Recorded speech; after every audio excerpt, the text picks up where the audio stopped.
Eita! Aí, mas alguém pedreiro não veio hoje não, alguém pedreiro desse tamanho. Se alguém puder depois a gente olhar se o celular tá gravando, porque ele pare, né? E aí é isso. Gente, vamos fazer uma oração. Deus, nosso Pai, muito obrigado por ter o privilégio de estudar sobre a tua criação, sobre uma esfera da existência tão cara para nós, para ti. Nós estamos muito felizes de ver a importância que tu tens dado para isso ao longo de toda a história, como a tua igreja tem lidado com esse assunto. Muito obrigado. Em nome de Cristo, amém. Amém. Meus queridos, hoje vai ser muito mais light, porque eu estou muito mais tranquilo. Ao longo das nossas aulas até aqui, tinha muito um caráter meio aperreado, né? De, poxa, está faltando muito, olha isso aqui, está tudo errado, né?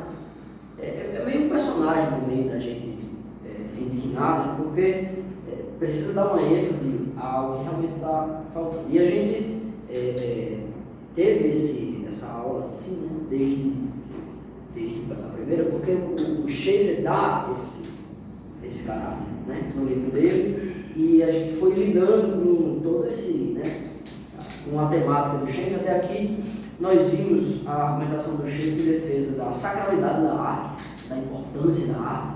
Eu escolhi a palavra sacralidade porque nós, né, estamos lidando com coisas sagradas, e aí essa é uma das defesas do Schaeffer, da importância cabal da arte, a beleza como objetivo da arte. E aqui nós, o Schaeffer toca nesse assunto, mas nós também usamos o amigo dele, o Kimak, né, que traz também a beleza como sendo o objetivo, né, a finalidade da arte enquanto trabalho, né? E não a arte precisa ser para ou dar uma justificativa fora da esfera artística, né? Também ele faz uma defesa da arte secular, entre aspas, e nós falamos sobre isso, pois não? Pois não. Então, ele vai tentar misturar isso, né? Deixar de um jeito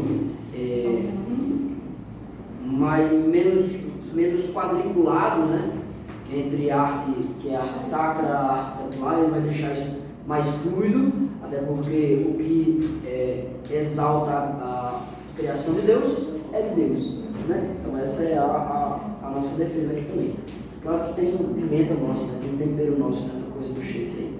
Ele também fez uma defesa até aqui da arte figurativa, então, da arquitetura, da pintura, da escultura. Nós falamos sobre o mandamento, né, de não fazer imagem de escultura e toda aquela abordagem, e como às vezes esse mandamento, né, ele é interpretado de maneira errada e criando legalismo, né, criando regras que não estão no texto. O texto está falando sobre idolatria, não sobre esculpir, né? Então pode fazer seu canequinho de argila, de cerâmica, pode fazer bonequinho, não tem problema, seu coelhinho de argila, pode ficar tranquilo, não é pecado esculpir, é pecado idolatrar. Essa é a nossa defesa até aqui. Isso tem a ver com o contexto do Schaeffer. Nós vimos que o Schaeffer vem de uma transformação da cristandade, vamos dizer assim, né? Da cultura cristã, porque ele passou pelo terrível momento do liberalismo, né? Nós temos, eu repito, filhos do liberalismo hoje, mas não temos um liberalismo propriamente, né? Quer dizer, gente, não se chama cristianismo liberal, teologia liberal hoje, mas nós temos esses filhos aí, né? Então, evangelho social, por exemplo, é um filho disso. Você reduz o cristianismo às questões sociais e tudo vira material.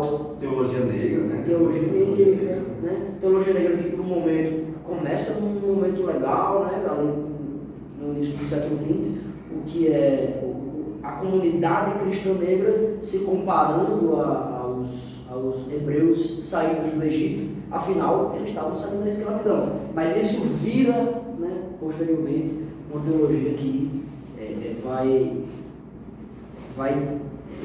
diminuir, né, todo o Evangelho a questões meramente materiais, né? E isso não é bíblico, isso não é divino. Você tirar os transcendentais. E aí, depois desse momento, grupos se levantam contra isso, contra essa heresia, criando o que nós hoje chamamos ainda, nosso grupo ainda se chama assim, se chama de fundamentalista, né? Porque temos os fundamentos, é essa a ideia dos fundamentos, né? Tem uma série de palestras, um livro chamado Os Fundamentos, né? E o Schaeffer vem nessa esteira de fundamentalismo, só que ele tem um problema. Ele vai na Europa pregar para os liberais, para os pós-cristãos. A Europa está destruída, principalmente pós-guerra, né? E ele vê que os cultos cristãos são todos fracos no sentido teológico. Isso aí o Huckmacher ainda trabalhava com ele? Ou ele já tinha partido? Não, isso eu estou indo à história de novo. O Huckmacher ainda não chegou. Ah, entendi. Então eu vou chegar no Huckmacher. Ele tem uma crise com o cristianismo, porque ele vê a gente lutando pelos fundamentos, outras igrejas lutando para tirar toda a fé no transcendental. Essa briga toda, ele vai para os cultos, tanto fundamentalistas quanto liberais, e vê uma pobreza de beleza, né, em todas as áreas, né, inclusive teológica. Os fundamentalistas ainda sustentam a teologia, mas tudo meio brega, meio tentando fugir do que foi a Europa do século XIX, a Europa do século XVIII. Eles fogem de tudo fica meio feio, e ele vai para uma igreja ortodoxa, né, a igreja cristã ortodoxa, e acha a coisa mais linda, né? E aí ele olha e diz: rapaz, até esses hereges estão melhores que nós, estão mais perto da beleza do que nós. E ele fica muito triste com isso. Eu tenho um pouco de empatia com o Schaeffer, porque eu vivi algo parecido com isso. Quando eu fui para a Romênia, eu vi a nossa realidade, né, sobre beleza, sobre arte, quando eu entrei justamente em uma igreja ortodoxa.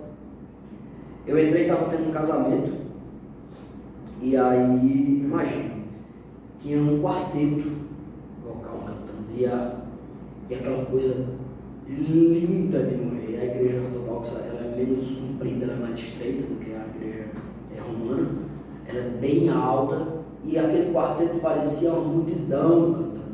E eu ouvindo aquilo, está tudo errado, né? Meu Deus, o que é isso? A mesma coisa quando eu entrei naquela igreja reformada, né, que tinha aquele vitral em cima da mesa. Cara, eu entrei numa crise, não só porque eu achei que a gente estava fazendo feio, mas eu me senti culpado por achar aquilo bonito, porque eu cresci, eu cresci dentro, né? Eu acho que daqui tem os dois e a Rúbia. Acho que se convertesse com quantos anos que eu 35. Então, nós aqui, né, crescemos dentro da igreja particular. E aí, a gente sempre ouviu, né, que qualquer coisa que não fosse o que está sendo pregado, dito, palavras, né, era distração, entendeu? Era supérfluo. E aí eu entrar no lugar daquele. Aceita, né? Tipo isso, né? É um negócio meio, né? Muito comum isso, né? E a gente cresceu ouvindo esse negócio. Quando eu entrei numa igreja de hereges, né? Porque eu não quero fazer uma defesa com amigos nossos, né? Não, porque eles estão certos. Não, eles creem em coisas realmente complicadas, mas eles acertaram nisso, entendeu? Eles acertaram nisso, né? De pegar a cultura deles e deixar naquele nível, porque foi isso que o cristianismo fez, entendeu? Se você vai em Moçambique e vai nos ambientes de magia, de feitiçaria, eles cantam também. E tem sua beleza. Tu entra numa igreja moçambicana, moçambicana, entendeu? O som é outro. E também é moçambicano. Tu escuta e diz, opa, é do mesmo lugar. Mas é outro som, entendeu? É isso que Cristo faz com as culturas, sabe? Deixa elas muito melhores. E eu entrei nessa pira, assim. Eu fiquei triste também, né? De sentir um pouco dessa coisa da culpa, de... Cara, por que é que eu tô achando isso legal? Por que é que eu tô achando isso importante, entendeu? Por que é que eu tô sentindo isso? Esse arrepio não pode ser de Deus, porque não tem pregação aqui, entendeu? Não tá tendo uma palavra verdadeira aqui, então eu tô errado, entendeu? E Foi aquela igreja da fumaça, foi? Tu tava tocando, você ficou tudo arrepiado. Não tinha fumaça nessa não. Essa foi Não, mas essa daí ela também traz uma sensação Sim. que tipo... É outra parada. É outra parada, não é válido. É, exatamente. A questão é que ali eu não gosto. Essa da igreja ortodoxa que eu entrei, e um concerto de órgão, que eu fui na igreja romana, era de pedra. Gótica não, era neogótica, né?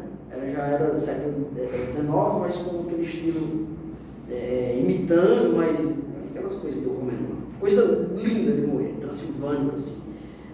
E aquilo me deixou assim, então eu senti essa coisa de culpa, sabe?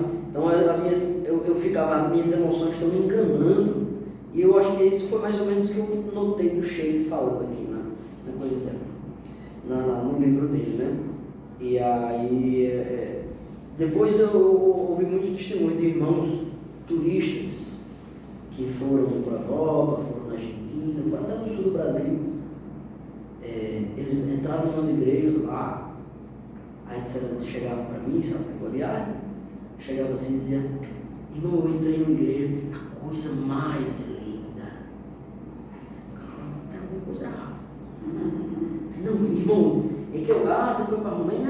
Eu estive em Portugal, entrei numa catedral, uma coisa linda. Rapaz, isso aqui não sou só eu não, que estou achando isso bonito não. Aí me bateu a bad, né? Por que é que a nossa igreja, né, a gente não está ligando, entendeu? E aí, isso, claro, junto com, né, foi passando ensinamentos, a paciência do reverendo Carlos Alberto, né, que é uma paciência assim, eu acho fenomenal, né? E aí, veja, a nossa igreja já está muito mais bonita, né? Tá entrando... Mas, tipo assim, essa crise aí foi quando? Quando eu estava na Romênia. Assim que eu voltei, 2017, eu voltei em 2018. E aí, assim que eu voltei, o pessoal começou a comentar comigo coisas lindas que todo mundo viu em todo lugar. E quando chega na hora de... Não, a janela pode ser só o vidro mesmo. Né? Por quê, né? Por que para a nossa igreja é só isso? E quando a gente viaja, acha lindo outras coisas. Por que a gente não pode ir atrás do nosso vitral, né? E aí, da nossa capela, né? das nossas pinturas, sabe? Por que é? Por que é? Assim, uma observação. Até entanto, um exemplo, quando você não trouxe esse conhecimento, quando você não tem esse conhecimento trazendo para a igreja, infelizmente ele leva assim, em consideração mais a questão do valor, entendeu? Assim, quanto para fazer uma janela dessa aqui quadrada é X, isso para fazer um arco aqui é 2X, não, vamos fazer não.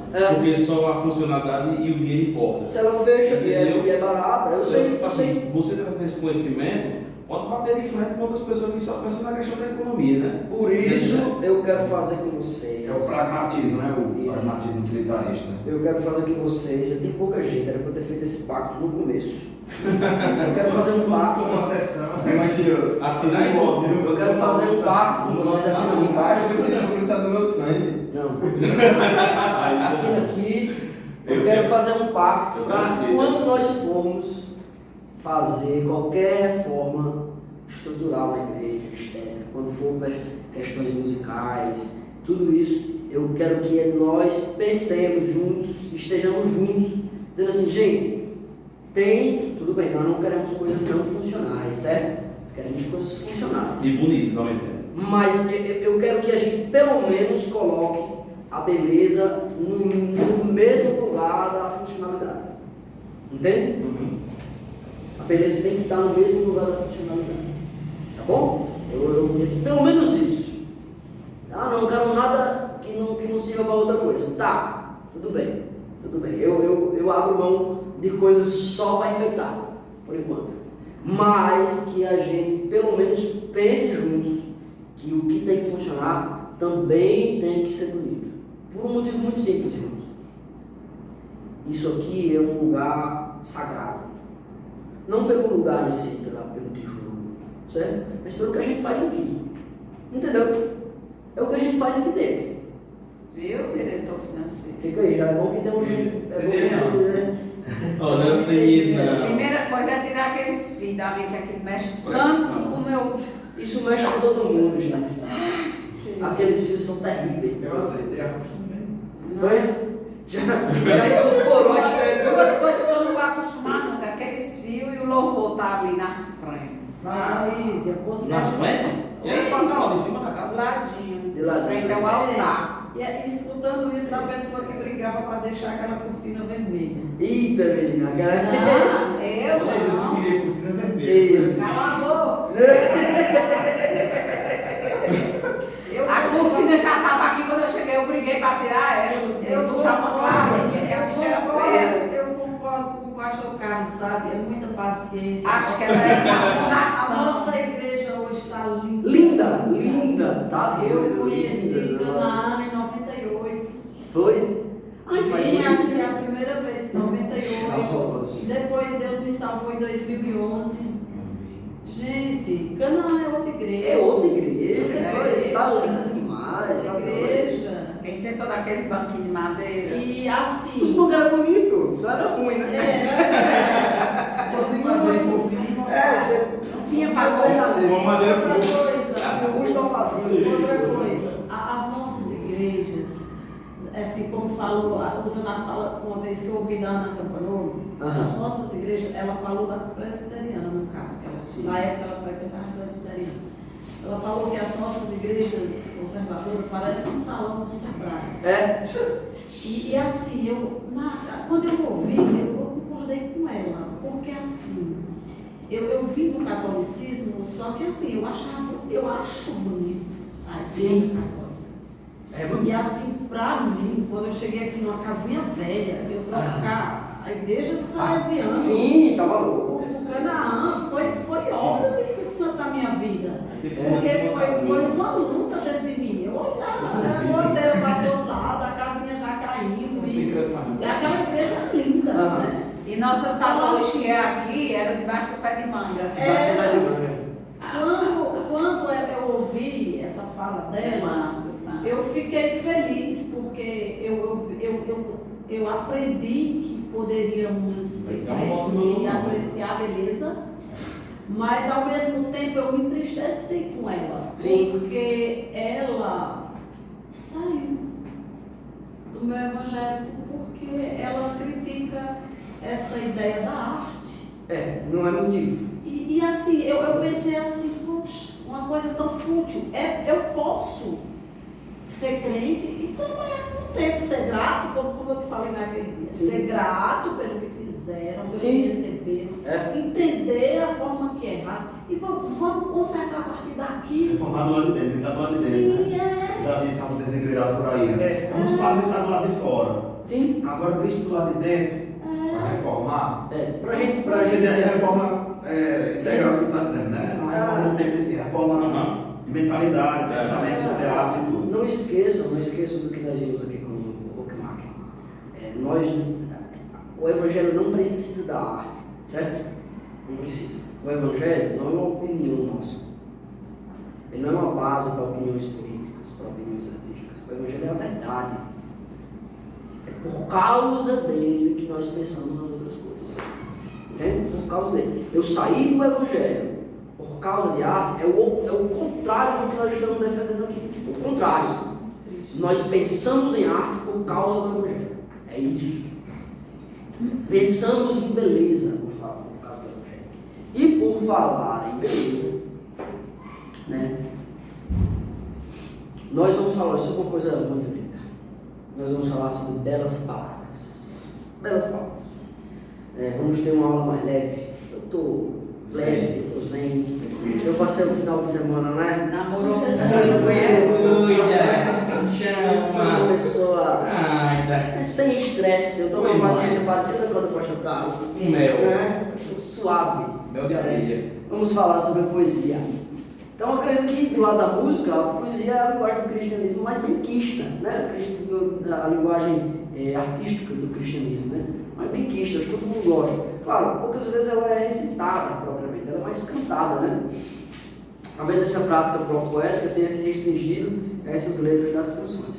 Mas ainda vemos poemas e textos poéticos sendo citados em nossas igrejas. É ótimo, né? Não está faltando poesia. Talvez precise mais, mas não estamos sem, como estamos sem pintura, por exemplo, né? E a que tem é meio pior que está gravando, né? É meio feia a que tem lá dentro, né? Mas assim, precisamos de quadros, por que não? Quadros, né, legais, bonitos. Né? Em Canaã, de vez em quando tem, a gente recita umas poesias aqui, o pastor gosta, tem irmãos que trazem textos, não só poesias em verso, mas também textos em prosa, né? Muito bonitos, muito bem apresentados, né? Poesia. E também falando em pintura, às vezes a gente só imagina coisas grandes, procurar Não nome, mas tem pessoas simples que pintam muito bem e bonito, só precisa ser trabalhado. Exatamente. A gente não aceita pessoal que canta e toca, né? Que canta mais ou menos, toca mais ou menos, eles vão melhorando ao longo do tempo. Sim. Por que não botar um quadro ali, deixa um tempo aqueles quadros, aí depois a gente vai e troca, né, os Vai quadros. pensando, Para citar o Fujimura, né? Na igreja dele é assim. Ele tem uns, agora estamos falando de um pintor profissional. Mas ele deixa um tempo os quadros dele lá, a igreja não tem quadros, aí tem os quadros dele, aí ele depois tira e bota outros. E os quadros sempre combinam assim. Aquele negócio dele meio abstrato, né? Os quadros são sempre parecidos, assim, na mesma paleta e tal, aí depois ele tira e bota outros. Então, fica sempre muito bonito, assim, muito elegante a igreja. Segundo, a igreja vai pintar e pinta o esmilho. Não fala. Massa, né? Então, segundo Aurélio, poesia é a arte de criar imagens, de sugerir emoções por meio de uma linguagem em que se combinam sons, ritmos e significados. Então é fazer pintura com as palavras, né? E trocando em miúdos aí, é fazer arte com as palavras. Isso é poesia. Então isso pode ser em verso, rimando e tudo, pode ser um texto em prosa, mas que tenha ali uma proposta estética, né? Então nós vamos contar, isso aqui deixa eu botar aqui, pronto. Falando sobre poesia, nós temos alguns casos, por exemplo, o caso dos Salmos, né? Os Salmos é o maior livro da Bíblia, é um livro de poesias. É de músicas? São canções ali. Algumas não são para ser cantadas, são para ser recitadas, mas o que nos restou foram as poesias, né? Talvez Deus queira dizer alguma coisa com isso. Davi não registra as partituras, tá? Asaf, por favor, guarda as partituras, que eu quero ver o que o pessoal faz com essas letras, musicalmente falando, né? 2 Samuel 1, 19 a 27. Vamos lá.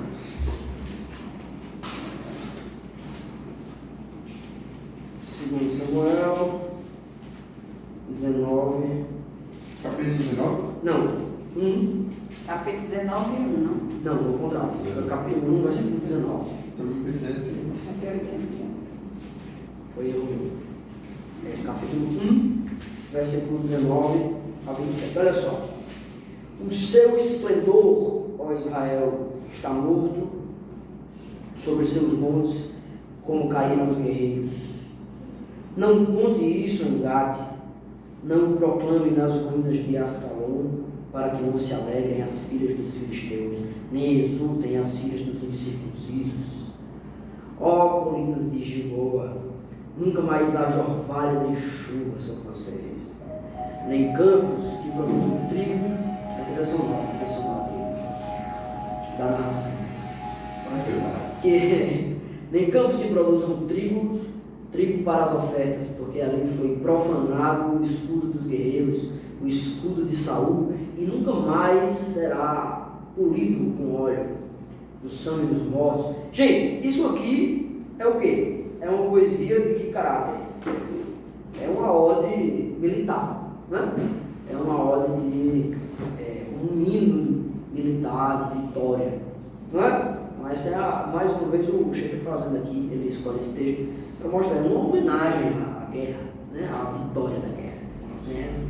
E Davi, que é o responsável, né, pela vitória aqui nesse caso, ele não só um bom guerreiro, como um excelente poeta. Né? É um poeta. E ele é um poeta, gente, é um poeta profeta. Ele se diz poeta, né? Ele é um poeta. Em 2 Samuel, capítulo 23, ele vai dizer isso também. Vai dizer que ele profetiza, Deus manda as palavras para ele. E ele profetiza em poesia, né? Não só em prosa, como outros profetizaram, mas profetiza em poesia. Olha só a importância da poesia aqui.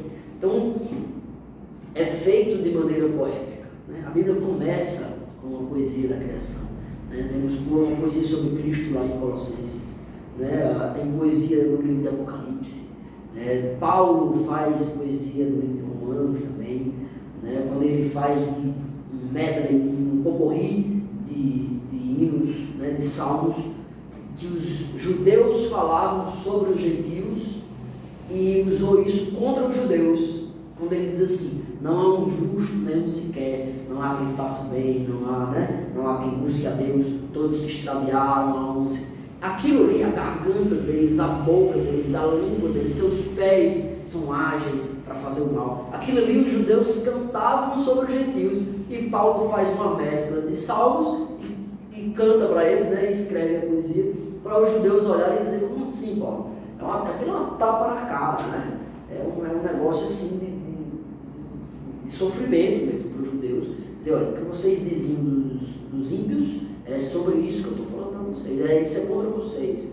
Né? E veja que tudo parte de poesia. E ele termina um trecho de Romanos, ali, que a gente costuma dividir Romanos, né, em duas partes, ali no capítulo 11, ele termina com outra poesia. Com profunda riqueza, tanto da sabedoria quanto daquela doxologia. É feito de maneira poética também. Então, Davi, que é esse ungido de Deus, esse rei, era um profeta e profetizava, né, da parte de Deus em versos.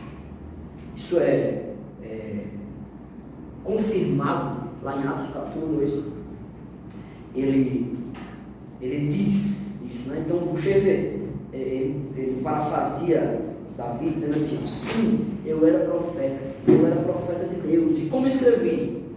Bem, escrevi minha poesia sob a liderança do Espírito Santo. Essa é a versão shakespeariana dos ditos de Davi aí, né?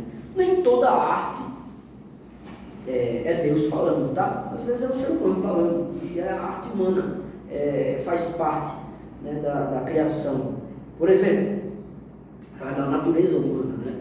Esse é poético. Por exemplo, tem um salmo na Septuaginta que Davi faz, né? Fala sobre. Tá lá na Septuaginta, mas não é canônico. Está dentro do texto de Salmos, né? Mas a gente não usa como um texto canônico, é um texto. Não é canônico. Então, é ruim? Não é ruim. Davi está falando, ele está profetizando ali, já que Davi era profeta? Não. É um texto que não é profético, né? Que não é inspirado divinamente, mas é poético.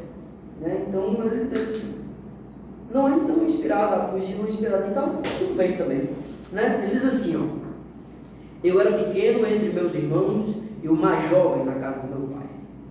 Cuidava das ovelhas do meu pai, minhas mãos formaram um instrumento musical e meus dedos tocavam o saltério. E quem dirá ao meu Senhor? O próprio Senhor, ele me ouve. Ele enviou o seu anjo e me tirou das ovelhas de meu pai. E ele me ungiu com óleo da unção. Meus irmãos eram belos e altos, igual o Samuel. Amém. Gostou? Juntos. Mas o Senhor não teve prazer neles. Diferente do Samuel. Eu saí ao encontro do filisteu e ele me amaldiçoou com seus ídolos, mas eu desembaiei a sua espada e decapitei. Eu removi o opróbrio dos filhos de Israel. Davi se né, promovendo aqui. Mas ele diz umas coisas interessantes. Então, o estilo do texto é de Davi, é uma coisa que Davi faz. Ele se compara ao jovem pastor que ele era, né? Ele se descreve como um menino, né, cuidando de ovelhas. Davi é poeta, ele tem esse jeito de escrever. Esse texto é dele, falando dele próprio, coisa de rei, né? Se falar de si na primeira pessoa, tudo bem. E ele também é músico, então ele também fala que Deus construiu, né, através de suas mãos, né, os instrumentos musicais. As minhas mãos formam um instrumento musical. Isso aqui, gente, é tão legal que eu resolvi. O chefe não fala disso, mas isso é tão interessante. Isso é um lado histórico, cultural, meio orgulhoso, no bom sentido da minha parte, porque eu vejo uma conexão aqui com alguns grupos de música que eu conheço, né? E os irmãos vão conhecer também. Porque quando ele diz que Deus, as minhas mãos formam um instrumento musical, ele está falando de uma coisa muito pessoal aqui. Hoje a gente vai comprar um instrumento musical. Eu lembrei do Edson que toca. Sim! Pois é, um irmão aí, um amigo do pessoal, novos membros, né, que toca mesmo, soprando assim, ó, posso subir na mão, toca melodias, assim, toca os hinos da natureza cristã, muito legal. Então, ele está falando aqui de um negócio muito pessoal, porque quando a gente fala de Davi tocando harpa, muita gente imagina essa harpa aí. Eu pensei que era mesmo. Davi tocando harpa. Essa harpa que tem, começa num Fá e vai passando por todas as notas, tem uns pedais embaixo, que quando ele está no meio a nota natural, quando ele está para baixo a nota sustenida, depois tu solta ele um pouquinho, a nota fica. Imagine só, uma coisa sofisticadíssima. Essa não é a harpa de Davi. Tá? Acredito. Não é, gente. Rudimentar, né? Quem usa inclusive o Antigo Testamento para sistematizar, normatizar as igrejas, a música das igrejas, precisa de um pouco de cuidado, porque provavelmente não gostaria do que está ouvindo. É um tipo de música que provavelmente nós não gostássemos. Por quê? A música daqui, né, a música regional caririense, é muito mais próxima de nós do que a música judaica de 2000 anos antes de Cristo. 1000 anos antes de Cristo. Muito mais próximo no ouvido da gente. E a gente escuta às vezes o reizado e acha horroroso. Eu acho lindo, né? Mas eu sei que muita gente acha esquisito. Não dá nem pra casa. É muito áspero, o jeito que eles cantam, né? O jeito da renovação, né? Lindo, aquele jeito rasgado de cantar. Falei, é lindo de morrer. Acho que só deveria ser boas letras, mas eu acho legal. Não é? Então, se mudasse a letra, né? E eu me sentia em pecado antes de entender a Aquilo é demais. Igual o quando entrou na igreja que achou linda. Linda, eu vou estranho, meu Deus, porque eu tô achando lindo. É Quando linda. eu entrei naquela de São Paulo, na Catedral de São Paulo, eu pensei que eu estava pecando quando eu achei aquilo bonito. Mas o órgão vai de uma parede a outra. Você pecado um pouquinho. Meu irmão, que negócio maravilhoso. Porém, a harpa de Davi não era assim não, gente. A harpa de Davi era mais ou menos assim. E saquei arroz ali. Tem essa parte de baixo. Na sua corda aqui parece um berimbau. É uma parte de madeira, às vezes, né? Às vezes de madeira, às vezes de cabaça. E aí tem uma parte de couro em cima, onde ele amarra as cordas, porque ela vibra e E as cordas sai o eram som. As cordas eram feitas de tripa de carneiro, provavelmente. Ou de porco. De porco, no caso da de Davi, não era de porco, porque ele não curte porco, era judeu. Provavelmente de carneiro mesmo, ou de bode.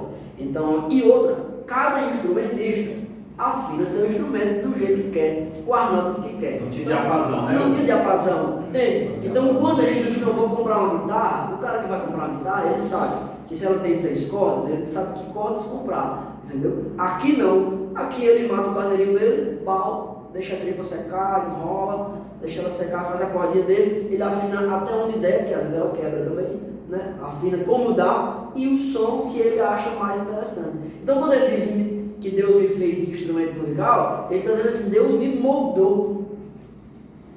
Deus me construiu, porque cada instrumentista,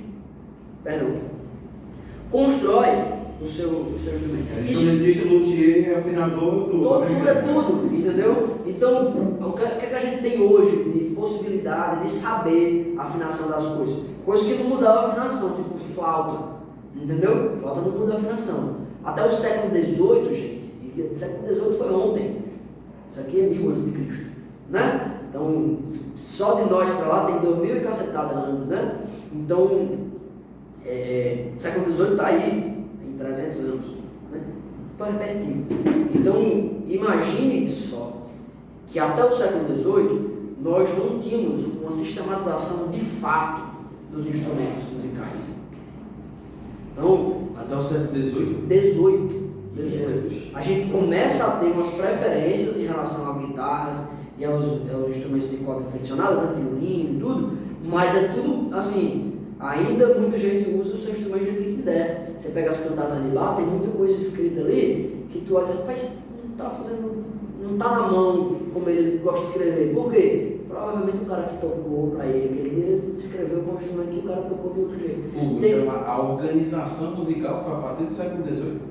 A organização musical faz muito tempo, mas a organização dos instrumentos, a padronização dos instrumentos, diapasão, tudo certinho, vem a partir de um conjunto de obras do Bach, que não foi ele quem criou, mas foi ele quem divulgou, chamado cravo bem temperado, que é quando ele pega o cravo e ele organiza esse sistema nosso de semitons. Para quem não sabe o que é semitons, as teclas do piano tem uma branca, uma preta, uma branca, uma preta, não tem? A música é tonal, né? Era modal. Isso. Era modal. Então ela vem sendo meio tonal, meio modal até o século XVIII. Ali no período barroco ela já é tonal, mas com muita característica modal ainda. E os instrumentos meio assim, tem instrumento de todo tipo. Tem um violoncelo que é pendurado no pescoço, tem um violino menorzinho, um instrumento amarra com uma corda no pescoço assim, um violino, o outro bota no peito como uma rabeca.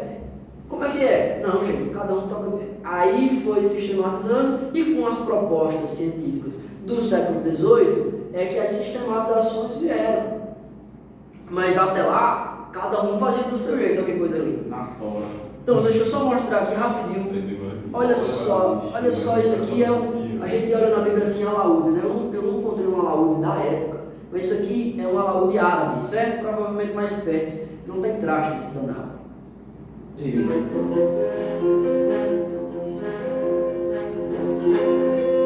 não precisa da caixa, né? eu não tô falando. Eu quero ver da mão dentro, ó.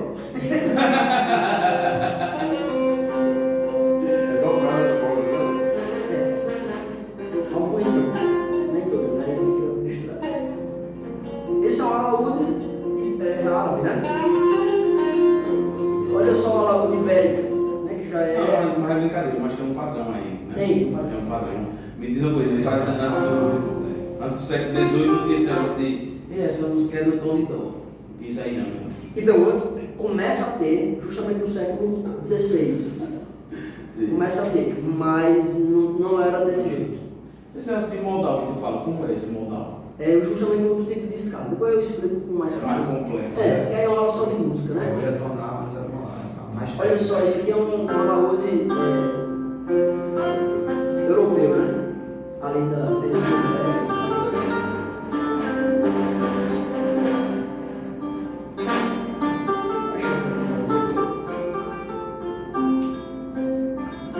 Esse concurso é de 1500, Se o Espírito sair da vontade de jogar um RPG demais. Não? Grande deu Witcher também. O Barros tocando. é de 1500 essa composição aí? Essa daqui é depois. Essa aqui já é mais acho que século XVI, século XVII. Então, veja só que legal. Tinha que trazer o valor do Yasa, pô. Isso é massa, né? Ó, aqui tem, deixa eu ver se tá. Ei, cadê? Então veja que legal isso daqui, né? Esse aqui é uma rabeca já bem moderna, isso não é um violino. Inclusive eu não gosto quando a rabeca tem esses cortes aqui do lado, igual ao do violino. Eu gosto quando eles fazem outros cortes, né? Pra ficar mais. Mas eu acho ela linda, a madeira é outra, né? É uma madeira brasileira, isso daí, é uma madeira de cedro. né? O som é mais áspero e tudo, é uma coisa, cara, primorosa. E olha só como é legal. Essa é uma rabeca. Essas são outras. Esse aqui do lado é um violino. Olha as rabequinhas, né? Elas são diferentes. Para o leigo, como é diferenciar a rabeca do violino? Então, primeiro Só não no tem, som? não tem onde botar o queixo, ó. Ah, As curvas são diferentes aqui do lado, ó. O verniz também, o acabamento é diferente, né? Então ela é mais rústica, né? Mas o som é parecido? Lembra um pouco, mas é diferente também, né? Olha, essa daqui é essa tá linda, eu vou atrás daqui, foi diferente, eu preciso comprar uma, só vou ser feliz com uma rabeca. Entendeu? A gente não é assim, né? Ei, o bracinho dela é bem pequenininho, o bracinho dela? Ela é menor, porque o cara encosta ela aqui. É menos agudo, né? O som. Depende. Depende dela também, né? Cada instrumentista escolhe a sua afinação. Tem deles que cortam a corda de violão e bota, ela fica mais grave, né? Fica mais áspera. Tem gente que bota a corda de violino mesmo. Outros, eu vou mostrar lá agora que tem 5 cordas lá dele, super bonitona assim, chiquérrima. Ele bota a corda de viola, né? O dó da viola, essa corda assim. Coisa fina, né? Vou já mostrar o som dela. Coisa fina, viu? Olha essa daqui, ó. Né? Linda, não é? Olha, toda desenhada. Diz, eu só vou ser feliz quando eu tiver uma beca. Ela tá decidida. Tá decidido. Tu vai ter que pegar esse, pegou o nosso nome aí, mas faz um empréstimo. Vou fazer um empréstimo com o nome de vocês aqui. Nome aí. Olha isso aqui. Esse carro. Não duvido, né? O meu acho que não sai nem R$100. Ó, esse cara aqui, ele é lá de São Paulo. E aí ele mandou fazer essa rabeca dele com um cara de lá também. Provavelmente nordestino, ou filho de nordestino. E ele pegou o repertório de bar que a gente faz no violino e no violoncelo e fez na rabeca. Ficou coisa linda. Bicho, perfeito. Olha só, a dele tem 5 cordas.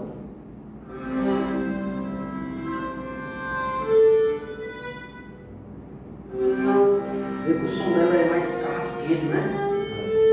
Ele bota no peito assim, ó. Depois vocês olham eu tocando, eu engancho ele aqui, ó. Todo confortável, isso aí, mas ele toca assim, sabe? aí não parece estar desconfortável. Ele tá sossegado. É ao contrário. É. Quando eu vejo no pescoço, eu penso que ele tá desconfortável, entendeu? Mas não tá confortável de boa. É porque ali ele fica preso, né? E eu posso mexer a mão à vontade. Aqui ele tá segurando com a mão também. E assim, em relação ao pescoço. Sim, entendi. Não, eu já acostumei. Mas nos primeiros momentos dá um Dá uma. negócio assim. Aqui, Dos ó. colos, né? Então a rabeca tem esse negócio parecido com a época de Gabriel. De cada instrumentista fazer o seu. O instrumento de percussão daqui, do Nordeste e tal, desses lugares mais folclóricos, né, que a gente chama assim, que hoje o termo correto é cultura popular. Cada instrumentista também pensa no seu instrumento, no seu timbre, né? Bonito isso, gente. Isso é uma música alemã do século XVIII e um instrumento nosso, brasileiro e tal. No caso, foi criado aqui no Brasil esse instrumento? Não, esse instrumento vem na colonização, né, dali da Península Ibérica. Só tem um birimbau mesmo, né? O brasileiro tem alguns de chocalhos, tem coisa assim, mas faltava material, né? Lá na Europa eles tinham acesso tanto à Arábia, quanto à África, quanto à China, né? Então acaba que a evolução dos materiais. Península Ibérica, né? A época do trovadorismo. Exato. Isso aqui, imagina os trovadores, né? O bardo, muitas vezes ele contava a história tocando a rabeca. Então eu tocando a viola, né? As Mas guitarras. no caso, hoje é fabricado aqui no Ceará, não, chega assim. Muitos mestres de rabeca aqui, né? Hoje tu não tem, tá errado. Eu tô erradíssimo. Por isso que eu só vou ser feliz quando eu tiver minha rabeca. Tá perto. Eu vou vender a É moto. cara assim. Eu vou vender a moto. Aqui você tá tocando na. Troca Na nesse semana moço, não foi violino, não, né? Como? Na semana de bolsa você não tocou, foi violino. Porque viola. Foi A viola. viola, né? A minha rabeca vai ser um pouquinho mais cara porque eu quero ela de 5 cordas também. Que eu vou tocar grave, agudo e tal. Mas eu não vou comprar essa rabeca. Eu acho tão lindo tocando violino, tu nem tem noção como é Eu bonito. gosto do violino também. Troca na vizinho, Eu vou vender a moto ligeira aí. e o tablet. Mas Vamos voltar para a poesia, pois não? a Bíblia fala também daquele cântico de Miriam que ela toca um tamboril. Sim. A gente não fez isso. O tamborim ali é como se fosse um pandeiro, irmão. É como se fosse um pandeiro.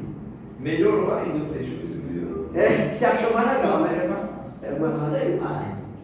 É como se fosse um pandeiro ali. E assim, depois a gente fala sobre dança, mas a Bíblia não condena a dança, ela só não mostra dança litúrgica.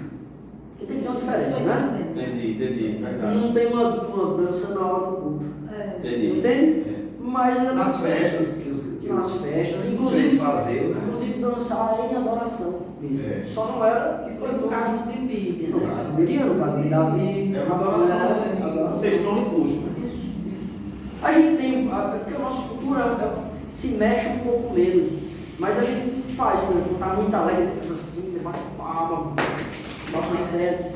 Então a gente tem essa onda, né? De Solta fogos, né? Então tem Massa isso, demais. mas a gente vai falar de movimentos depois, eu não quero perder essa oportunidade não. Vamos voltar para a poesia.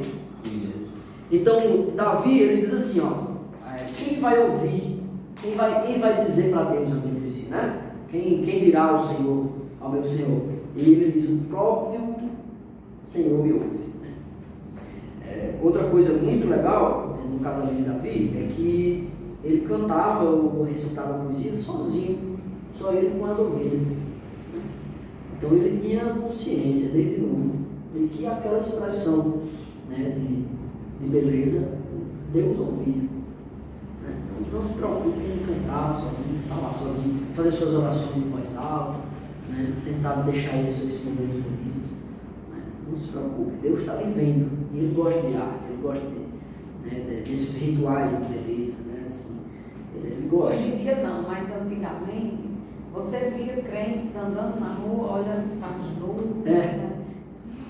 Eu não era crente. Achava Eu loucura. parecia aquela. Era Elis mesmo. Cansei de encontrar com a Elis ali.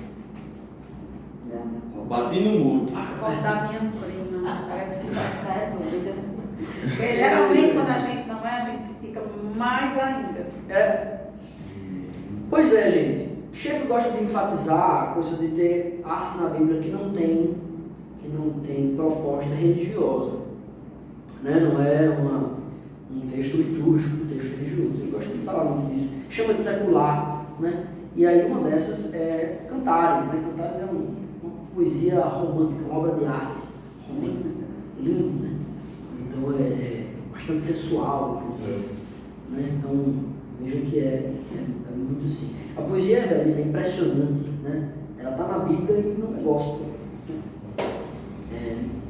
Não é uma representação do amor de Cristo e da igreja, tá? É uma obra romântica mesmo.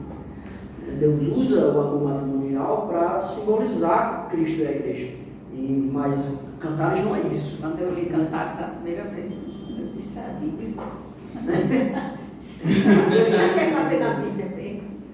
Não é politicamente correto. Então, outra muito legal, eu queria abrir com vocês, 2 Crônicas 29, agora sim, lá na frente, né? 2 Crônicas 29, queria abrir isso para depois a gente fazer outra coisa. 2 Crônicas 29, 25, olha só. O rei posicionou os levitas no templo do Senhor com símbolos, liras e harpas, segundo a prescrição de Davi, de Gade, vidente do rei, e do profeta Natan. Isso foi ordenado pelo Senhor por meio de seus profetas. Assim os levitas ficaram em pé. Olha só, isso aqui é uma cerimônia, tá? Olha que coisa linda. Os levitas ficaram de pé, preparados com os instrumentos de Davi, e os sacerdotes com as cornetas. Então, Ezequiel ordenou que sacrificassem, estou no 27 agora.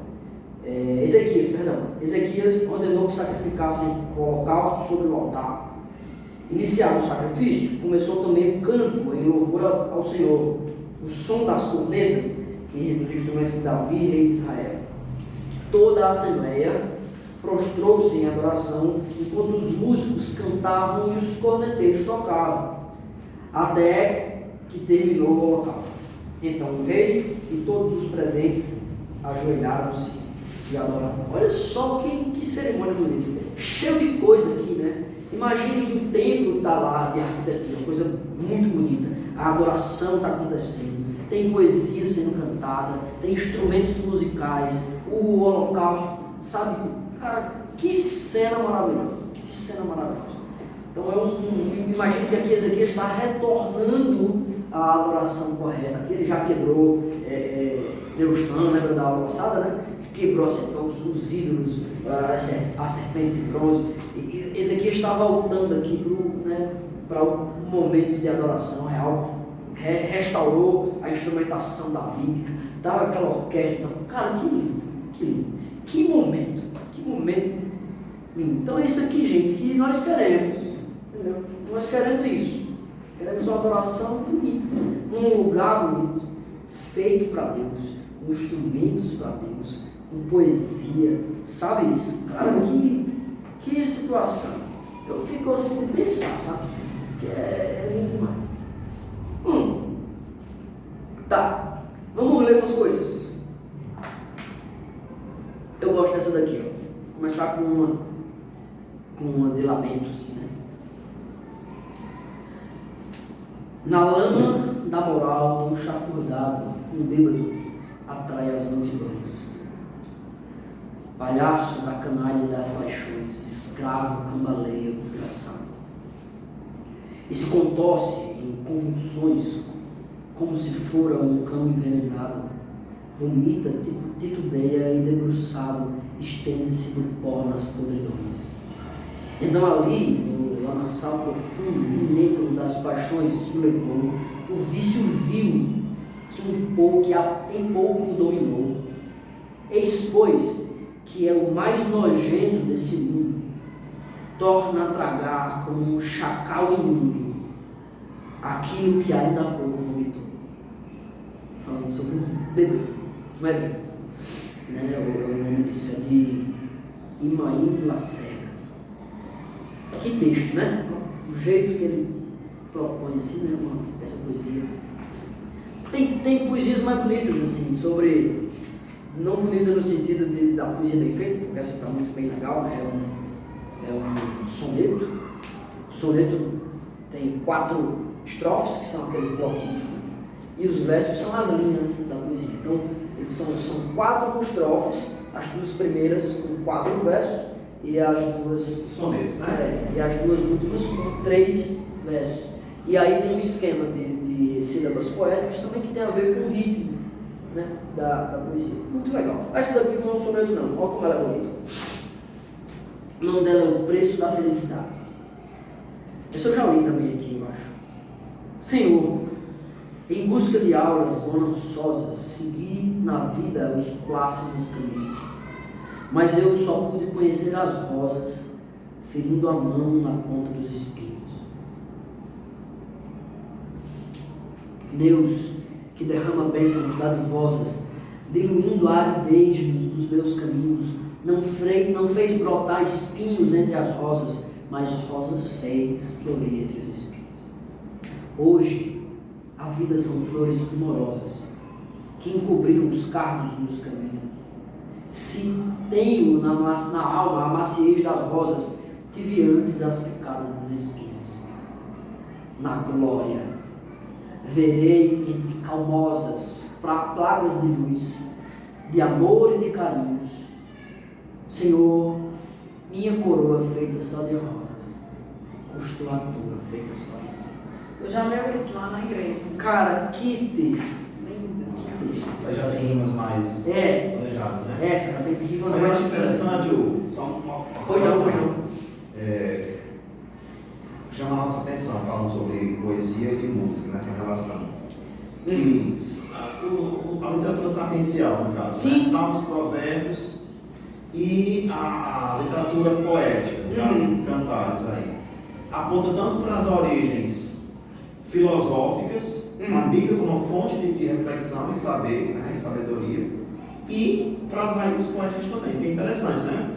Que esse sistema formal de métrica e rima, ele só foi sistematizado mesmo, só foi feito de fato no século XVIII e no século XIX, na época do romantismo. Sim. Né? Só que a poesia que a gente encontra em Salmos e Provérbios, ela já tem uma inclinação formal para trabalhar com rimas. Pois é. Mesmo muito antes de se discutir sobre redondilha maior, redondilha menor, essa coisa toda. Entendeu? E aí o modernismo também trouxe essa abertura para, por exemplo, ninguém achar, eu só posso fazer um poema se eu planejar todas as minhas rimas, etc. Não. É possível fazer um poema interessante, Sim. uma abordagem mais livre, né? Sim, Versos claro, livres claro. e brancos, né? Sem métrica, sem rima, Sim. ou sem métrica e com rima, como isso que você disse. Exatamente. Ó, a Jesus Cristo, esse é do Gregório de Matos. Gregório de Matos é um barroco brasileiro. A Cristo Jesus. Pequei, Senhor, mas não porque em pecado. Da vossa alta clemência me despido, porque quanto mais tenho delinquido, vos tenho a perdoar mais empenhado. Se basta afuzilar tanto pecado, a abrandar-vos sobeja um só gemido, que a mesma culpa que vos há ofendido, vos tem para o perdão lisonjeado. Se uma ovelha perdida e já cobrada, glória tal e prazer tão repentino, vos deu como afirmais na sacra história. Eu sou, Senhor, a ovelha desgarrada, cobrai-a e não queirais, pastor divino, perder a vossa ovelha e a vossa glória. Sobre perdão, outra de arrependimento. Diz assim: atos de arrependimento e suspiros de amor. Os nomes são meio grandes, né? Ofendi-vos, meu Deus, é bem verdade. É verdade, Senhor, que hei delinquido. Delinquido vos tenho e ofendido. Ofendido vos tenho minha maldade. Maldade que encaminha a vaidade. Vaidade que todo me há vencido. Vencido quero ver-me arrependido. Arrependido a tanta enormidade. Arrependido estou de coração vos busco, dai-me os braços, abraços que me rendem vossa luz, luz que claro me mostra a salvação pretendo em tais abraços, misericórdia, amor, Jesus. Legal, né?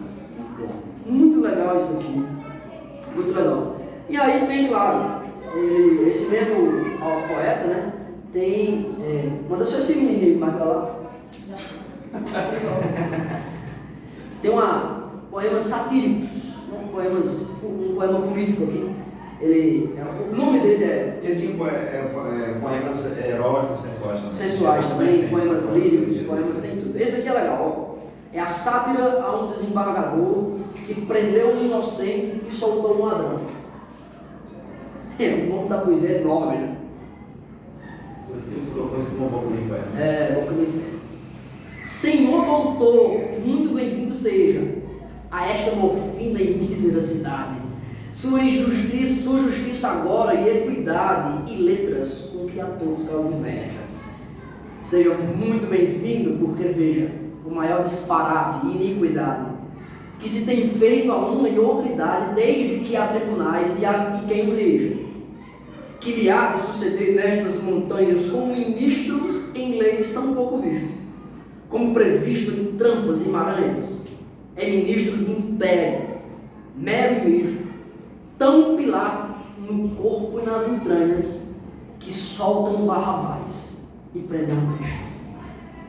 Falando sobre injustiça, né? Ele pagou caro, hein? Pagou caríssimo. Ele denunciava os poderosos da época. Tem um outro poeta brasileiro que ele é o poeta ele é o escritor da letra do hino nacional, Osório Duque Estrada, que ele tem uma poesia que virou música, também do compositor cearense Alberto Nepomuceno. Não, conservatório, né? O nome do conservatório. A poesia dele é assim. O nome da música é Trovas número 1 e a letra dele é assim. Essa é romântica, tá? Essa é romântica. Eu estou romântico essa semana. Por que será? Não sei por quê. Eu estou assim, Coisa fofa. Ele diz assim: Menina. quem se condói do meu fado, vê bem como agora eu ando, de noite sempre acordado, de dia sempre sonhando. O amor perturbou-me tanto que este contraste deploro. Querendo chorar eu canto, cantar eu choro. Curvado à lei dos pesares, não sei se morro ou se vivo, Senhor dos outros olhares, só do teu fiquei cativo. Por isso a verdade nua que este tormento contém, minha alma não se lutou, não será fraca. Essa é linda, né? Vai gravar. Ele tem outras. Ele tem uma assim. Deixa eu ler, esse daqui eu não vou falar decorado. Ele sabe decorado, né? Tem umas que eu sei, outras eu não sei. Essa diz assim, esquecimento. Essa é famosa também. Se queres ainda ver como escondida, guarda no peito a tua imagem pura. Imagem que no céu da minha vida é como um sol ardente que fulgura. Convida o coração na sepultura a viver o sabuti. Convida minha alma para amar de novo, cura a que lhe abriste cáustica ferida. Só pedir a paixão com que me iludo, que um raio apenas dessa luz me desce e uma palavra do teu lábio mudo. Mas nem ouve sequer as minhas preces, e enquanto para amar te esqueço tudo por um nada. Tu, por um nada, o meu amor esquece. Lindo também. Eu tenho umas coisas mais modernas. Por exemplo, do Vinícius de Moraes. Essa é legal. Soneto do Amor Total. Essa é super famosa. Que tem que estar no repertório de vocês. Tem que ouvir depois. Soneto do Amor Total. O nome dela. De Vinícius de Moraes. Amo-te tanto, meu amor. Não cante o humano coração com mais verdade. Amo-te como amigo e como amante, numa sempre diversa realidade. Amo-te a fim de um calmo amor prestante, e te amo além, presente na saudade. Amo-te, enfim, com grande liberdade, dentro da eternidade e cada instante. Amo-te como um bicho simplesmente, de um amor sem mistério, sem virtude, com um desejo maciço e permanente, e de te amar assim muito e a miúde, é que um dia ainda o corpo de repente hei de morrer de amar demais do que Vinícius Moraes é mais sofrido, né? Ele tem alguns que viraram música, né? Essa é uma delas pra gente. Deixa eu ver se tem uma gospel aqui. Tá, vou ler mais duas pra gente se embora. Essa daqui é famosa também porque virou música, se eu não me engano, do Tom Jobim. Eu sei e você sabe, já que a vida quis assim, que nada nesse mundo levará você de mim. Eu sei e você sabe que a distância não existe, que todo grande amor só é bem grande se for triste. Por isso, meu amor, não tenha medo de sofrer, que todos os caminhos me encaminham a você. Assim como o oceano só é belo como o ar, assim como a canção só tem razão se cantar. Assim como uma nuvem só acontece se chover, assim como o poeta só é bem grande se sofrer. Assim como viver sem ter amor não é viver, não há você sem mim, e eu não existo sem você. Então, ali. Essa é legal, né? Essa é top. Para dizer que eu estou só feliz, eu quero cantar uma meio sofrida. Eu vou recitar uma sofrida. Acho não. Essa daqui é sobre a brevidade da vida, sobre os acontecimentos, né? Essa não é romântica, não. Essa é do Gregório de Motta também, Marcos. Boca do Inferno, o apelido dele. Não, eu vou terminar com um feliz. É melhor. Alegria sempre é bom. Alegria. O nome dela é Um Céu Comum, do Mário Quintana. No céu, vou ser recebido com uma banda de música. Tocarão um dobradinho daqueles que nós sabemos, pois nada mais celestial do que a música que um dia ouvimos no coreto municipal de nossa cidade. Não haverá cítaras nem liras, que você pensa que eu sou. E uns anjinhos estarão vestidos no uniforme da banda, com os sovacos bem suados e os sapatos apertando. Depois irei tratar da vida, como eles tratam de Mário Quintana. Legal, né? Chegada da gente no céu. Eu espero que seja assim também, né? Negócio mais legal. Vamos lá. Gente, poesia, tá? Poesia. Não abandone isso. Não ache que é bobagem. Não ache que é bobagem. Deus se preocupa tanto com isso. Das obras de arte é a linguagem mais registrada da palavra de Deus. Então, coisas poéticas, textos poéticos, tudo isso é lindo, é divino. Vamos orar. Meu Pai, muito obrigado pela poesia. Muito obrigado pela beleza das palavras que às vezes nem compreendemos de primeira os significados, mas a própria rima já nos deixa alegres, já nos deixa bem. Às vezes nos deixam tristes, nos deixam pensativos. Obrigado, meu Deus, obrigado. Nos faz pensar mais sobre Ti como poeta, nos faz pensar mais sobre Ti como artista e nos ajuda a perpetuar isso, perpetuar essa Tua natureza que foi empregada em nós e foi reprimida através do Teu Filho Jesus. E em nome dele que Te oramos. Amém. Amém.